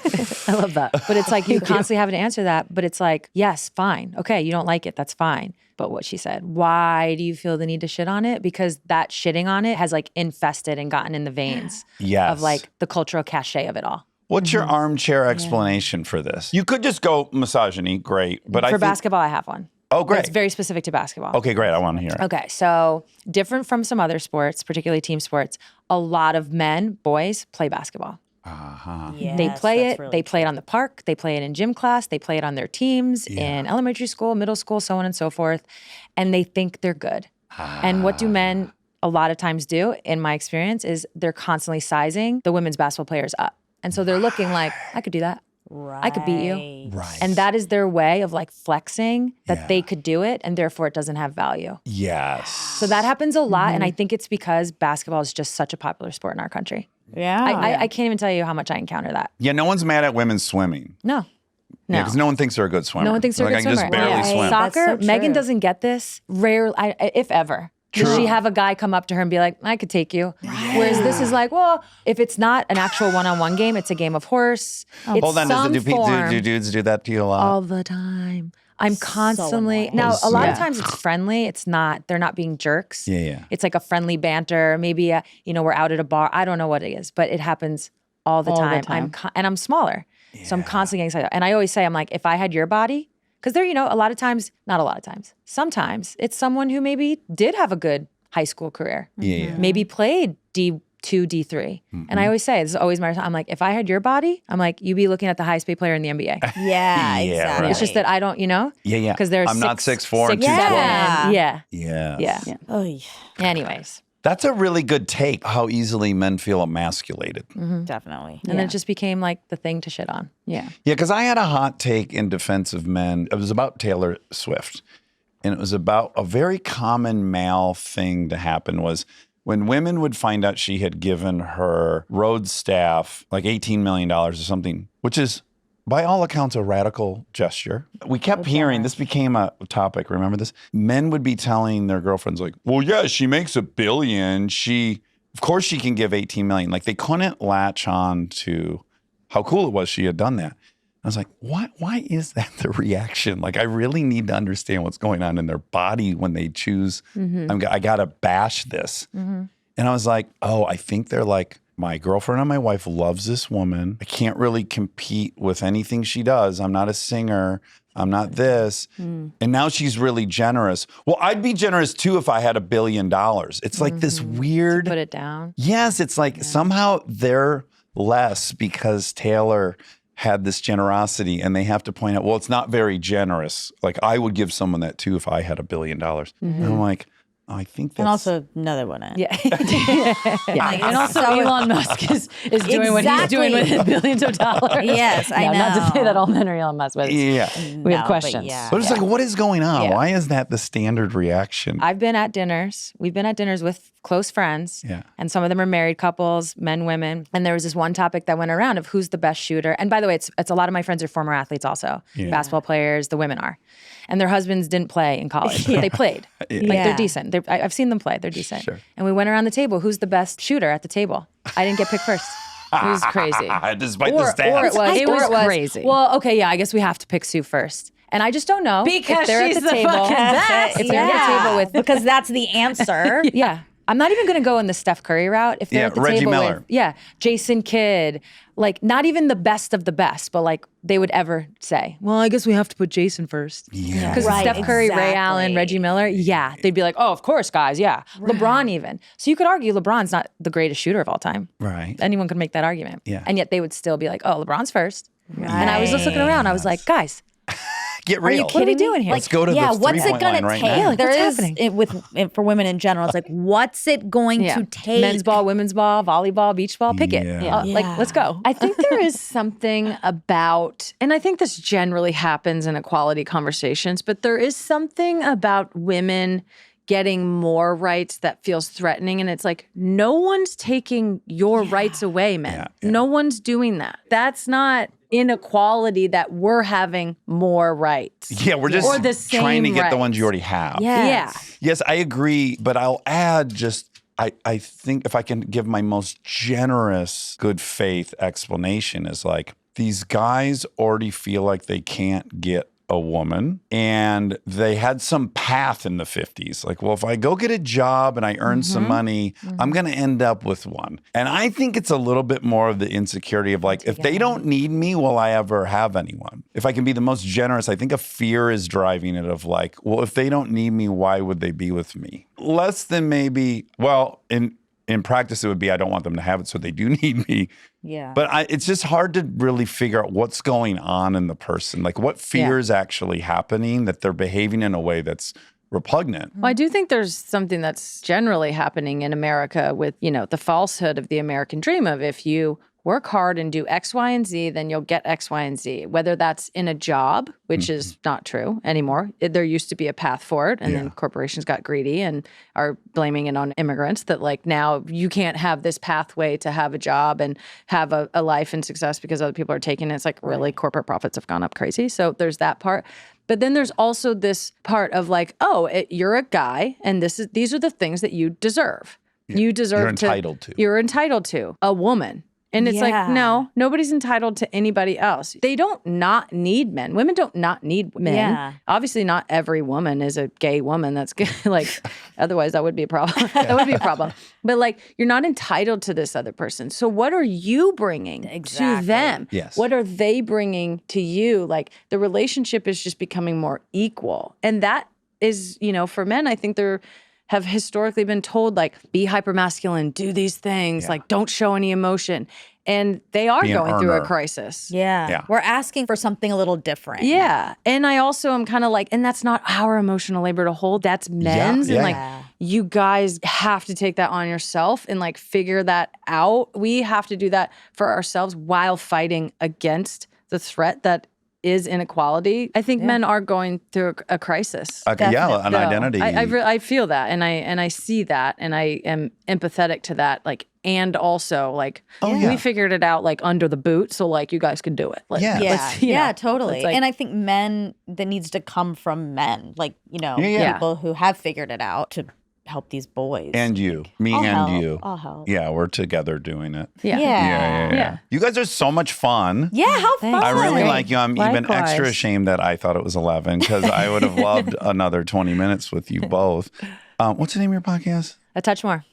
Okay, Touch more. The a touch podcast. more. I listened to it. You guys have a very, very good flow and dynamic. That's really good for this space. Thank you. We're learning. We're figuring it out. Yeah. It I took know. us a I'm good sad. We had 30. so many questions for We're you still guys. learning. Yeah. It Yeah, took the us a while. interviewing is probably where, as two people interviewing one person, that's a That's dance a we're hard getting. thing. It's really hard, and we've had to take the routes. Like two people really can't do it. If you're trying to come up with some grand arc, it's really kind of quite hard to do it that way. Agreed. We're figuring that out. Yeah. And then one other tip was just like we have found out too. It's really helpful that Monica hasn't saw the movie or read the book or done the thing because you're, like, she's the totally audience. curious. Yeah. And if we're getting too esoteric, the guests and I, she's like, "Whoa, you guys missed a chapter or something." Like, what are you talking? Yeah, you know, like, Okay. There- It's no kinda- one's going to follow this, so we're Right. going to have to. you need one like an knows what we're outsider's talking eyes about. on it Right. almost Yeah, okay. at times. Yeah, one time I couldn't help myself and I had to watch Fargo season 5. I had to. I couldn't stop. And then during the interview, I was like panicked because I was like, I don't think this is good. I don't know because I watched it and there's no way for me to be objective anymore. That's a good point. And then I hope you guys will make docs. Are you going to make docs with your media company? I think so. Yeah. Yeah. We got a couple of cool things coming out. We adapted a book, Cleat Cute. It's the show is going to be called Playing the Field. Okay. Yeah, Sarah Tapscott, who did like College Lives of Sex Girls, Oh, New amazing. Girl. She's the college girl. Yeah, sorry, Sex Lives of College. And the college lives of sexy girls. Honestly, Also a one good and the show. same. Yeah. Same. You guys, she's our showrunner, so we're really excited about that one. fun. And then we have like a reality show coming out. Yeah. Oh, good. Yeah, we're excited. So we got some good stuff. Okay, so you're not going to be sitting around. There'll be a schedule. There'll be a shooting schedule. Schedules in your future. both We of have you. lots of schedules. Google Docs and I know. calendars. I'm like, Ooh. G Overwhelming. Suite. Shower will be inserted in the calendar. Don't Yeah, worry. literally. Maybe. Wild out here in these normal worlds. Well, Sue and Megan, this has been so much fun. I hope you come back when you have one of these projects up and running to promote because I want more time with you guys. You're come back. wonderful, and I liked it. Yeah. Yeah. Thanks for having Thank me. you. And maybe let your daughters win in horse. I think I changed my mind.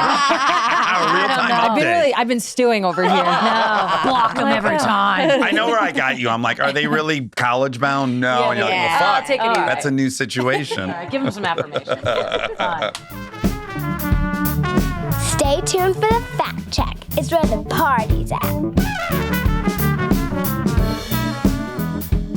Okay, full disclaimer to the armcharies. It would feel dishonest to not say we attempted to talk about the election. You want to go back? Well, no, it just didn't go well. I would say that we tried, and of course, it's on our minds the most. And that seems like the topic we would be talking about, but we tried, and it didn't go well. So we're going to skip that. Yeah. And so it might be a short fact check, I guess is all I'm saying. Because there's really no other details going on. It was election. Marsha. A couple weeks ago, yeah. Yeah. Yeah, it was, and it's still on our minds. It's still lingering. And Did you have hope to? everyone's doing okay out there. Me too. So, Sue and Megan, very fun. Very, very, very fun. Oh, okay. So I made the mistake of saying that the friends and family discount from the row Yeah. is like they don't get stuff for free. Yeah, you said it was small, right? Yeah, it's like small. A That's 5 what or I 10%. heard. No, I don't know You a didn't commit to any percentage. numbers. Yeah, I didn't commit to any numbers. This is what I heard through the grapevine, but I don't know it for sure. Okay. So, and there's obviously no information on that on the internet. Like, I don't know if Elizabeth Olsen's getting stuff for free. I hope she is. She must be, but they also, let me ask you this. Do you think they're gifting to celebrities? No. Or they don't need to? I don't think they gift. They definitely, like, people will wear their stuff to red carpet things, but they don't get to keep it. They don't get to keep it. God. I know. They should there's a couple people they should let keep it. Kate Blanchett. Can't we let her keep it? I would love that for her. She deserves it. I wonder who they would do it for. No one. Wait, that reminds me. We're seeing a performance right now that is so off the charts good. What is it? Well, first of all, we're watching season 2 of The Diplomat, Oh, nice. which is great. And Carrie Russell, Love her. We had her on, friend of the pod. She's in the archives. she drank a couple beers, which is so Yeah. cool. She's our only guest who slammed a couple beers while she was there, Yeah, right. that I recall. Could be wrong. Yeah. She's so consistently awesome, but that's not the one. Oh, I know who I want to applaud. Okay. Are you watching Escape from Dannemore? No, I'm not. Okay, we missed the boat Oh, no. big time. And I hate to admit this, but I loved, what's the other show? Ben's other show that we love. Severance, my God. We love Severance so much. I'm obsessed with Severance to the degree where I was like, you know what? Escape from Dannemore is probably excellent because he directed all that as well. Not all of Right. it, but he did the same thing as he's doing on Severance. It's phenomenal. And Patricia Arquette is like next level as this woman. And I found out a bunch of behind the scenes stuff. She gained and lost 50 pounds during Oh my production. gosh. Her look, the way it changes, she is so dialed into this person. The show's phenomenal. I didn't even realize Benicio del Toro is one of the leads. He's awesome. What an enigma. What is he doing? Why doesn't he work? I need to talk to him and He works when understand. he wants. he works the hell out of it when he does. Yeah. He's so fucking interesting. And then Paul Dano's fantastic. Everyone's it's a great show that we missed. I think because it was on Showtime. That's my explanation. But now it's on Netflix. You see, it's like it was number 2. Okay, I'll have to check it out. I've had this. I was about to say it must be so rewarding, but I've had this with Chips, where all of a sudden Chips was climbing up to number 1 or 2 in movies over, and it come out years before. It's such a fun thing. Yeah. I wonder from Ben's perspective what it's like to have this show that was out 10 years ago that's like number 2 on Netflix. Must be. Yeah, how fun. Yeah. And probably more people are seeing it now than ever saw it in its first run. I am going to watch it. I need a new show. To be able to play Alabama Worley at one point in her life, you don't know that character, do you? True Romance. True Romance, Alabama Worley. Unbelievable. Ooh. And now to see her play this character, what a gap between those two characters. Also, we haven't had her, but we have interviewed David Arquette, her brother. And that didn't help He's her. in the archives. Yeah, he's in the archives. Check him out. Just like Carrie Just like Russell. a minute or two, yeah. A minute or two with Carrie Russell and... Oh, right. They're all... Actually, that David Arquette interview is a beautiful interview. It is. He is a very special person. Yeah. Okay, I'm going to watch that. Wait, why did we get on subject of friends and family discount? Elizabeth Kate Olsen, Blanchett. Kate Blanchett, Yes. actors that should get free row merchandise. Yeah. Yeah. So add Patty Arquette to the list. I think Elizabeth gets free stuff. I hope so. Yeah, I think she probably does. If she wears it. Might be an act of rebellion. No, she supports her sister. Yeah, they love each other probably. Anyway, so I don't want it to come off like they're not generous Oh, okay. because I don't know about So you their didn't get the real generosity. number or anything. You just, No. in general, you want to say maybe it just is don't know. a really nice one. Maybe it's 90%. You know, if you followed a bunch of car accounts like I do on Instagram, you would have heard Porsche recently ended their friends and family discount for employees. Really? Yes, and the number was staggering because Porsches are generally hard to get. There's not a bunch of them at the dealership. You got to order one, you got to wait and all this stuff. So everyone that can get one, those executives, they all get one because they're ultimately end up being course. worth more and they're, Yeah. So, but it was in the tens of millions of dollars that they saved on the bottom line by getting rid of that. Wow. They're like, no more cheap Porsches for people who work here. Really? Yes. That makes me kind of sad, though. They put in the time. They're representing their company. It makes me sad too because also I grew up in a family that had the GM discount, which was Yeah. relevant. Although often it was the same as whatever sale they were running, but in general it was good. But I will say it's a slightly different business model, which is GM's making millions and millions of cars. Porsche's making a very finite amount of cars. True. And so, at some point if you go like, well, I don't know what the percentage was, but let's say 8% of our cars are just going to our own employees at this discount. This is untenable. I guess so. I think they decided it was untenable. Huh, that's interesting. Because I also wonder how many people how many people aren't getting Porsches that would have got them? Probably not that many. Well, right. These are highly paid German employees of Porsche. The Germans pay well. Mm-hmm. They pay their folks good. Well, no, sorry. I guess I mean because they're giving these, in their head, they're giving these Porsches away to their employees. Yes.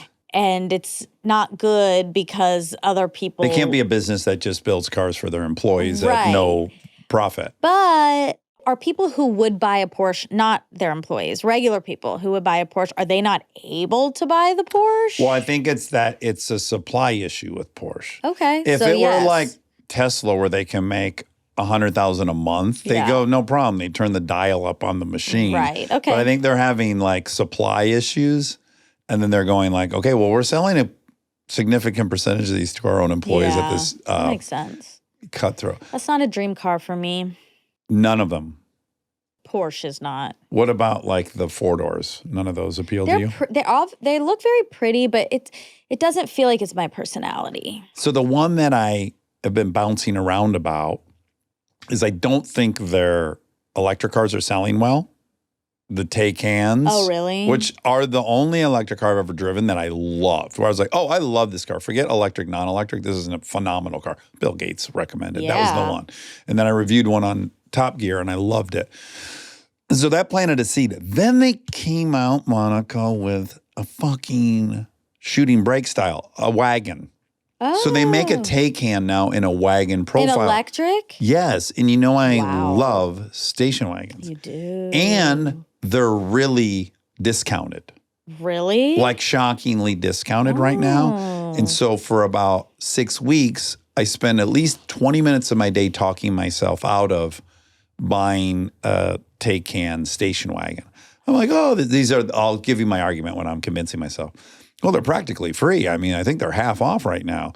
It's such a good value. Yeah. Also, I should have an electric car. It'd be great if I reduced my carbon footprint do a little bit. Yeah. These are all like, now it These sounds are like great I've got things. like a ethical cause on my hands, right? You're on a moral high ground. I'm on a moral crusade to buy this car. Yeah. And then I go, no, Dax, you don't need another car. You don't even have time to drive another car. It will be another vehicle sitting here that needs to be maintained and serviced, and you don't want that. That's not going to up your enjoyment of life. Wow. That's good. But then an hour later, I'm like, God, I saw one in red. I should really get one that's a wagon in red. And Also, I mean, it's probably good to get the electric car now while it's half off.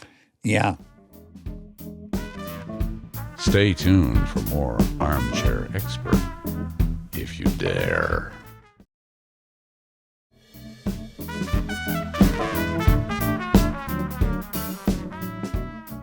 Well, my next car is definitely going to be electric.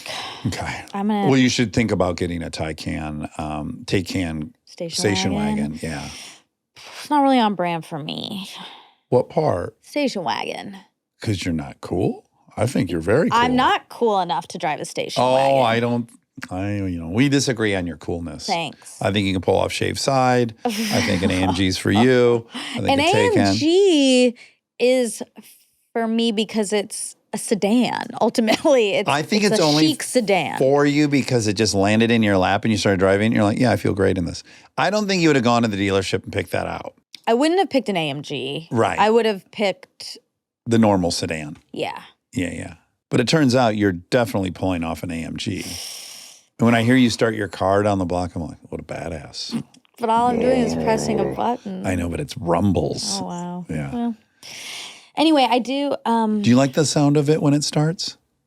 yeah. Yeah. Well, I'm just wondering if that even appeals to you. Is that part of the visceral I thing? kind of don't hear it anymore. Yeah. When I first was doing it, I was embarrassed. Right. And It's too now loud for it was really loud. It felt a little Toxic. A little toxic. A little toxic. Uh-huh.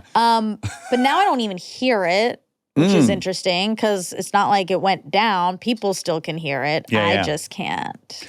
When I start my AMG wagon, I have a full 30 seconds of euphoria. Wow. I'm like, the way that low rumbles is so pleasing. The other day I was somewhere and some car was driving by and it was so loud. Obnoxiously loud, And I was irritated. so angry about it. Yeah. It felt so disturbing and Uh-huh. so entitled. Like, why do you feel like you can Be louder ruin than everyone. everyone's day? Because that person loves that sound. So they're not thinking you don't love the sound. They're assuming you love the sound. They love the sound. Do you think most people love like extremely loud sounds?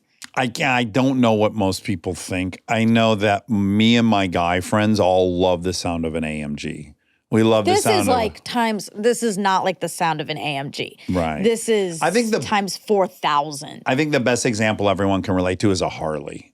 That's also a very polarizing sound for people. Very loud. Too loud. I remember Mike Judge going on and on for like 20 minutes how annoyed he is at this group that rides by his house and there's like 50 of them. And he's like, how much attention do these guys need? He's like really going, Yeah. they're all solid points. And at the end of it, I would have felt fraudulent. I go, I know I'm one of those guys. I love that sound. And I love when I hear a pack of bikes go by. I just love it. Well, that's, yeah. Teach their own is the saying, I Each think. their own. Oh, okay. She mentioned, Megan mentioned her sister who was sick. She had like really bad anemia. And she said her hemoglobin levels were like 1 or 2. And that sounded really bad. But I also didn't know what the normal range. levels are. Yes. Yeah. For men, they should be between 13.2 to 16.6. Okay. And for women, 11.6 to 15. Okay. So there's one some is overlap. bad. 13 to 15 is some male-female overlap. Mm-hmm. Exactly. That's one of the side effects that can happen to people on testosterone replacement therapy. Oh, really? Their hemoglobin can get too high. Oh. Eric's had this. Oh. That's never been a side effect I had, luckily. But for some people, that can happen. And then you know what the solution is? Donuts. Donate blood. Oh. You go donate some blood and then it lowers it all to normal. Oh, wow. Yeah. That's cool. Okay, speaking of medicines, I started my statin. Oh, you did? Congratulations. When did you Thank start it? you. How many days ago? Probably a week ago at this point. Maybe Okay. a little more than that. You're feeling any... Feeling fine. Yeah, I don't think you can feel any difference. Yeah, you can have, you're supposed to look out for leg numbness, Okay. which I don't think And I have. muscle pain?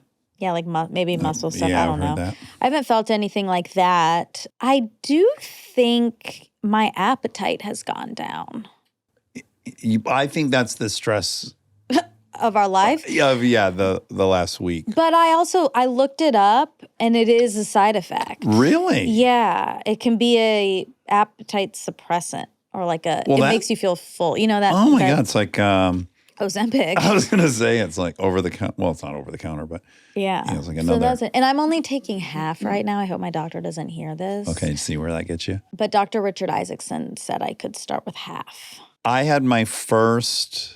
Did I already brag about this? My last hormone labs, which were like a month ago. And they were perfect. Well, I was under the cholesterol by I haven't been under since I've been getting it checked. Right. That's great. Oh my, I didn't think this was a possibility. Yeah. It's surprising because you eat so much red meat. I know, but it's really not that. It's like your genetics. Well, genetics is a huge thing, but red meat can really affect it. And it can Okay. bring it down a ton if you cut it out. Yeah. But for you, I guess it doesn't matter. Yeah, my N1 experiment of having been vegan for a year and my cholesterol didn't move at all. Callie's mom went vegan and it completely fixed her cholesterol. Oh, really? Yeah. I think that happens for people. I think if people don't have the genetic disposition where it's like they're just naturally high, which my whole family has been same. naturally Yeah. high. When I did it with diet, it didn't really do anything. I can Right. have a lot of fiber. It doesn't really do much. Yeah. So the red yeast, and then now I'm on a new, instead of a statin, which blocks it somehow, there's a way to block the absorption. So I'm on a different one that blocks absorption. And how's that going? Really good. I mean, I had gotten myself to where I was already just teetering unhealthy, Yeah. but this put me into positively healthy. Wow, that's great. Yeah, thank you, Dr. Richard Isaacson. It's really helping us out. Yeah. My internist asked if he could get enrolled in that study. And so did my mom. Oh, yeah.